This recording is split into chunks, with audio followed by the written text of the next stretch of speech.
አብዛኛዎቻችን ኢትዮጵያውያን ነጻነት ወርቅነህን ከልባችን እንወደዋለን። የሳቃችን ምንጭና የደስታችን ምንጭ እንደሆነ በሁላችንም ዘንድ ይታመናል።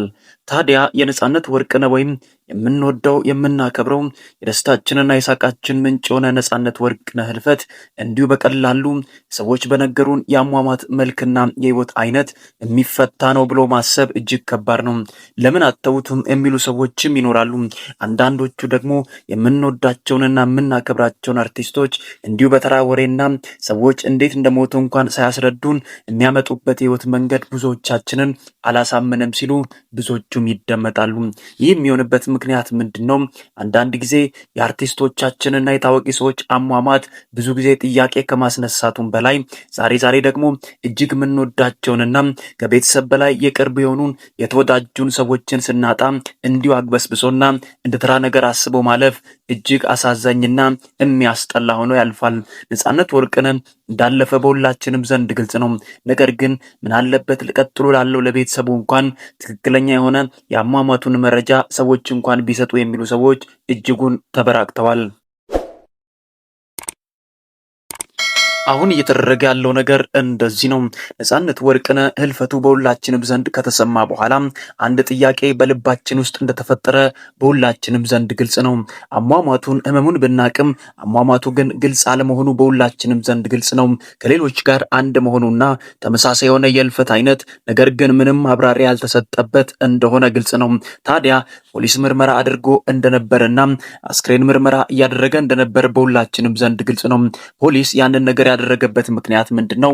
አንዳንድ ጊዜ የሰዎች ህልፈት ጥርጣሬን የሚፈጥርና በሰዎች ልብ ዘንድ ጥያቄ ፈጥሮ ረጅም ጊዜያቶችን ስለሚቆይ ነው። ታዲያ ነጻነት ወርቅነህ አለፈ ተብሎ ከተነገረን ዜና ጀርባ እንዴት ሞተ የሚለው ብዙዎቻችን ዘንድ በልባችን ውስጥ ጥያቄ ፈጥሯል። ታሞ ሞተ ብለን ብንልም ነገር ግን የሞቱ መንስኤና አሟሟቱ አንድ ላይ ሲገናኝ ከዶክተሮችና የጤና ባለሙያዎች የመጣ አንዳንድ መረጃ አለ። ህመሙ የራሱ የሆነ መልክና ምልክት አለው። ሰው ከመሞቱ በፊት አንዳንድ ምልክት የሚሰጡ በሽታዎች አሉ።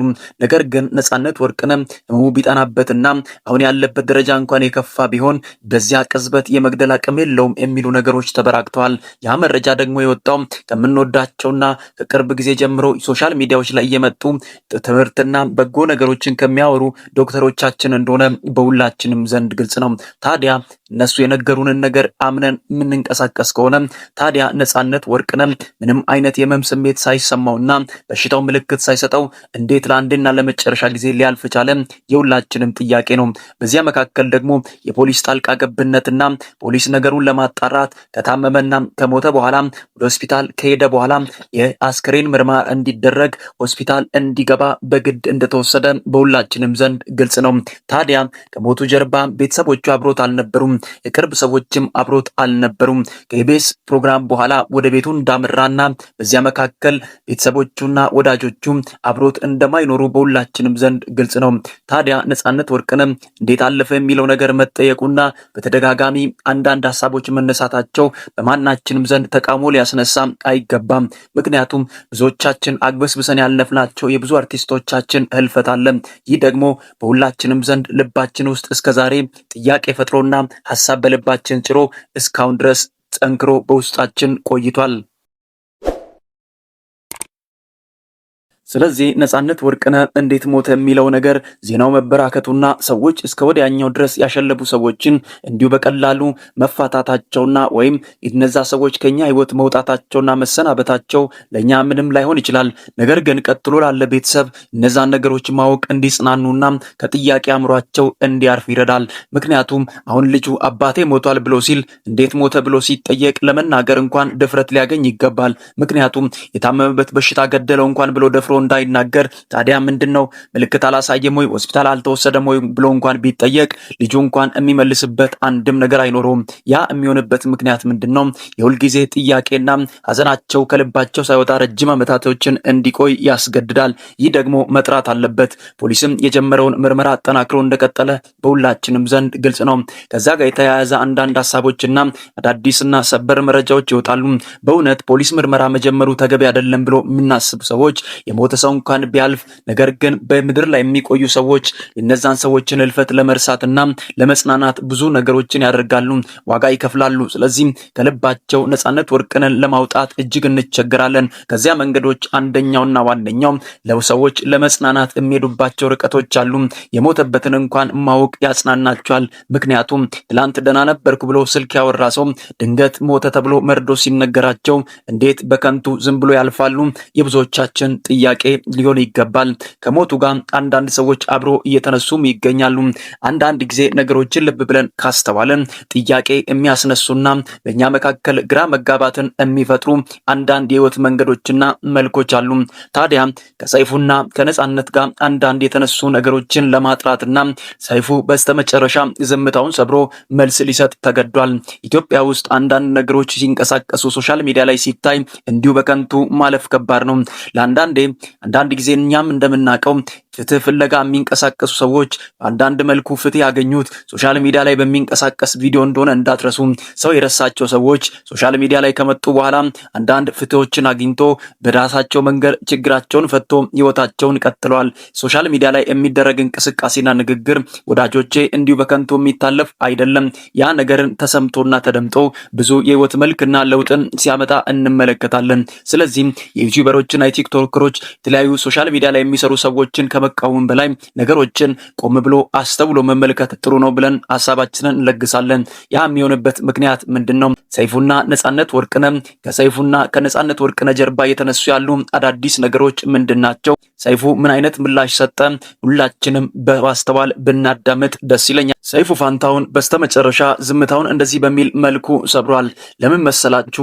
አንዳንድ ጊዜ በህይወት አጋጣሚ ማውራት የማትፈልጉበት በልባችሁ የምታዝኑበት በእንባ ተሞልታችሁ የምትንቀሳቀሱበት የህይወት አጋጣሚ ይፈጠራል። እኔ ነጻነት ወርቅነህን ዛሬ አይደለም ማውቀው፣ ረጅም ዓመታቶችን አብረን በወዳጅነት ቆይተናል።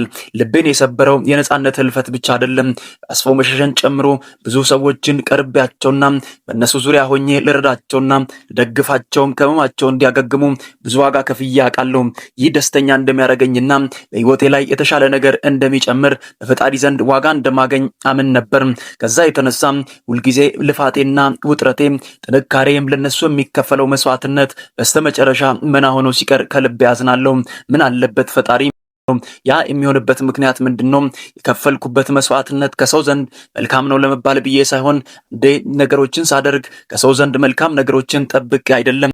ከውስጤ ጋር በመመካከር ከልቤ ጋር በመመካከር የማደርጋቸው ነገሮች አሉ። በስተመጨረሻ ግን እጅግ ልቤን የሰበረና ያሳዘነ አንድ ጉዳይ አለ። የኢትዮጵያ ሕዝብ እንዲያውቅልኝ የምፈልገው አንድ ጉዳይ አለ። ሰይፉ በቅርበት ነጻነት ወርቅነህን አግኝቶ አንዳንድ ነገሮችን እንዳወራ ሰማም። ከትላንቱ በላይ አዲስ ራዕይና እቅድ ይዞ ስራ ለመጀመር የተንቀሳቀሰ እንደሆነ በጣም ደህና እንደሆነ ነገረኝ። እኔም በራሴም በኩል እጅግ ደስተኛ እንደሆንኩ ነገርኩለት። በምችለው አቅም ሁሉ ከጎን ቆማለሁ፣ ረዳሃለሁ፣ እደግፋለሁ፣ በርታ ወንድሜ፣ በአዲስ ነገር ስለምትመጣ ደስ ብሎኛል ብሎ አዳዲስ ነገሮችን ካወሩ በኋላ ያ ሳይቆይ በነጋታው እንደዚህ አይነት ከባድ ነገር በህይወቱ መፈጠሩ እጅግ ልብ ሰብሯል። ከዛ ውጪ ደግሞ ከነጻነት ህልፈት ጀርባ ራሴን ቆም ብዬ ተመለከትኩ። የኔስ ህይወቴ እርምጃ ምን ሊሆን ይችል ይሆን የሚል ጥያቄ በልቤ ላይ ተፈጠረ። በዛ ቦታ የሚያለቅሱ አርቲስቶችን ሳይ ልቤ እጅግ ተሰበረ። ለካ የሁላችንም እጣ ፈንታ በእንደዚህ አይነት መልኩ እየተጠናቀቀ መሆኑ እጅግ ልቤን ሰብሯል። ነገም የእያንዳንዳችን የህልፈት መልክና አይነት በዚህ ልክ ሲፈታና ሲያልቅ እጅግ ልቤ ይሰብራል። ስለዚህ ነፂን ብቻ ሳይሆን ያየሁት በኔ ዙሪያ ያሉ ሰዎችን ትላንት አብሬ ያለቀስኩላቸውን ትላንት በታመሙ ጊዜ ብርድ እየጠጣው ከነሱ ጋር ሆስፒታል ያደርኩባቸውን ቀናቶችን አሰብኩ። ሁሉንም ማዳን አልቻልኩም። በገንዘቤ ምንም ሊሰራ አልቻለም። ነፂን ለማሳከምና አብሬ ለመቆም ብዙ ታግያለሁ። የልብ ሚስጥሮችን አውርተናል። ከተናገረኝና ከሆነው አንጻር ልቤ ነገሮችን ለማመን ከብዶት እስካሁን ድረስ ሳልጽናና እጅግ ልቤ ተሰብሮ በቤት ያለው እስካሁን ድረስ ህልም መስሎኝ እየታየኝ ነው። ያሆነውን ነገር ሁሉ ማመን አልቻልኩም። ስለዚህ የኢትዮጵያ ሕዝብ ሊረዳልኝ የሚገባው ነገር ቢኖር እንደዚህ ነው ሲል ደምድሞታል። ነገሩ በዚህ መልክ መቋጨት አለበት። አንዳንድ ጊዜ ልባችን ተሰብሮ ልባችን እያለቀሰ እያለም አንደበታችን ምንም እንኳን ቢያወራ ልንጽናና አንችልም። ስለዚህ በዛም ቦታ በግራ መጋባት በድንጋጤ የሁላችንም ህልፈት በዚሁ አይነት ይሆናል ብዬ ግራ ተጋብቼ እያለቀስኩ ነበር ሲል ተደመጠ። ስለዚህ ሁላችሁም ሰይፉ ፋንታሁን ምንም አይነት ጥፋት የለበትም። በዛን ሰዓት ንግግር ማድረግ ያልቻለው በልቡ ከተፈጠረ ትልቅ ሐዘንና ልባዊ መሰበር ውስጥ እንደሆነ ሐሳቡን ግልጽ አድርጎ ተናግሮናል። እጅግ አሳዛኝ ልብ ሰባሪ ነው።